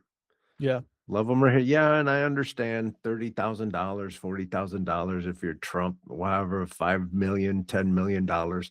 I understand that that's helpful. But as someone who likes to make things and trying to make money off of my creativity, I know for a fact I can go to a bank right now and say, "Hey, I'm thinking of this thing to do. Can you give me some money?" Versus, "I have this thing. Here's the prototype. Can I get some money to make more of these?" I Yeah. know that that's a night and day conversation, Right. you know? Yeah. You got to put in some of that labor. It's not going to happen for yourself. And if it did happen for yourself and it was that easy, do you trust that it's going to stick around? I think people are just sold the dream on stuff sometimes where Yeah. it's like, I don't know, there's not an easy road. And And how I see, I'm going to start shifting into politics. From what I can see is all these get rich scheme artists are the ones that are in office now. yeah. And then it's not like we're gonna put in the work to actually make an educated populace that's then gonna help us think our way out of all of these problems. No, what we're gonna do is we're gonna bomb Venezuela and then try to take over Yeah. Greenland. Yeah. It's it's such a wild yeah, it's just a wild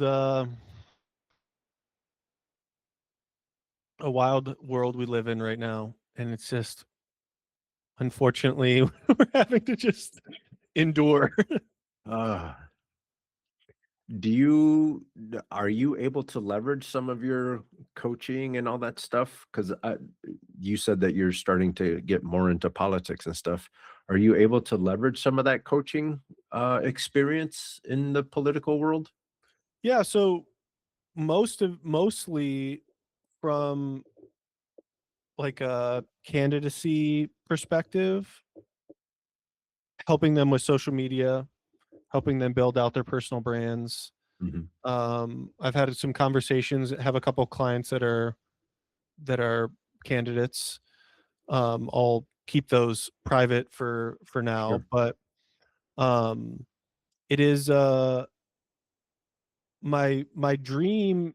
Well, the facts are that some people are going to win their positions and some people aren't, Mhm. and they're going to work really, really hard to potentially not get a nomination, not win their primary, not get elected. Mhm.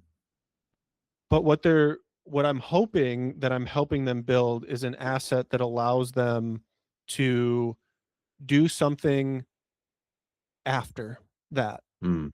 So if Mhm. they do get elected, great. Now they're making money as an elected official. They can still use that social media account as like a news for their constituents kind of Mhm. thing. But if not, maybe they have enough following where they can get brand deals or Mhm. they could start their own podcast or YouTube channel or whatever Mhm. and make money that way. Make change that way. Yeah. Yeah. Or maybe there's enough of them that all believe the same thing that are such a thorn in the side of the person that they're running against that won, that person has to like actually listen to their constituents. Yeah.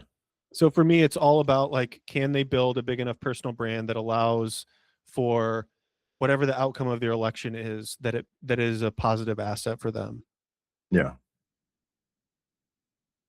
Have you seen or have you noticed if building your brand on social media, la la la, um, how has it differed today from say when like Ronald Reagan was running and you know because like Ronald Reagan was an actor, so he had a following from when he was Yeah, acting, and then he turned into a governor of California and then the president.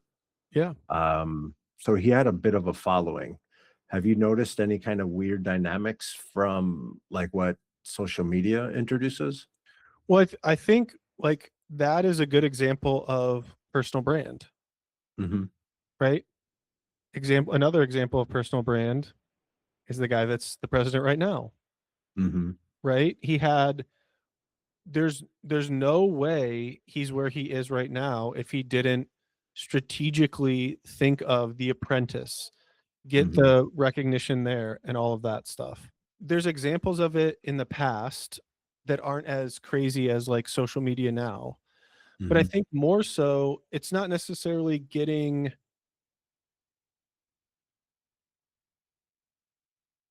I mean, this past election was won because of personal brand. Mm-hmm.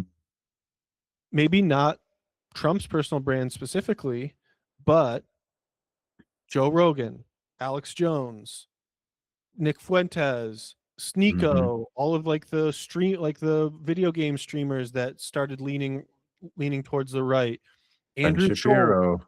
Ben Shapiro, right? Mm-hmm. They've all built a personal brand, which is basically just using yourself as influence, as Mm-hmm. marketing, to the point where there was even a huge conversation of like who's going to be the left leaning Joe Rogan, so that we Mm-hmm. have like media companies that are like talking about left leaning stuff in a way. And like, Mm-hmm. yeah, we have Hassan and like all of that stuff, but he's not like big enough to carry all of that Mm-hmm. himself. Mm-hmm. So I think moving forward, and even there's even been some, I can't think of like a politician off the top of my head that has used their social media. I forget what his name was, but he was on TikTok for a while and would talk about, he was a sitting senator or congressperson and would like talk about stuff all the time of like what was going on. And now I think he got redistricted out and now he's like starting his own like podcast network or something like that. It's Mm-hmm. like, to me, somebody building their personal brand is like the most important possible thing that you could do, even if you're not wanting to use it as your own business asset, even if it's Mm-hmm. just you're going to stay in 9 to 5s, you know, you're going to do that. But if a potential employer goes to your LinkedIn and you are super knowledgeable and like get a bunch of engagement on all the things that you're talking about that they're wanting to hire for, Mm-hmm. you're way ahead of the curve in Hmm. terms of anybody else that's going to apply. So for me, it's the single most important asset that you could be using, leveraging, building is your personal brand right now, Hmm. regardless of if you're a candidate, you're a coach, you're a creative, you're Joe Schmo off the streets that wants to climb the corporate ladder. Yeah. Yeah, because folks need to realize that AI is coming Yep. and it's democratizing everything. Yep. Um, and so it's basically turning into every man for themselves, every person for themselves. Yeah. I had a conversation with a guy who was he's a an old Disney animator back when they used to draw pictures. And his, he's worked on his personal brand and and he gets work through social media. And then he'll also go through exactly what you said. He'll go and he'll try to network through social media and he'll look for knowledgeable people or people that are the instance he was talking about was when he's looking for voiceover talent. And he's like, everybody's just everybody. But Hmm. I'm not gonna go out and just hire you just all willy-nilly. You need to show me that. If I don't already know you, if I'm hiring you and I don't already know you, I need to see something more than you just wanna be a voiceover artist. Right. People tap into each other and they're building this network of people that they know. And I know for a fact there's so many different designers, so many different web developers, so many animators, so many all these things. It comes down to who you are, and America turning into that. America is no holds barred, every man for themselves. Yep. And especially with the rise of like influencers and stuff like that, I mean, if the differentiator between a lot of different people. So like there's a bunch of other business coaches out there. Some work Mhm, with people with ADHD, some don't, right? mhm, There's only me that has my lived experience and has my knowledge and loves the Cleveland Cavaliers and has two dogs and loves to go on vacation with my wife. And you know what mhm, I mean? So there's mhm, no we talk about competition all the time in business and everything like that. I truly and saturation also. I truly don't believe in any of that. Yeah.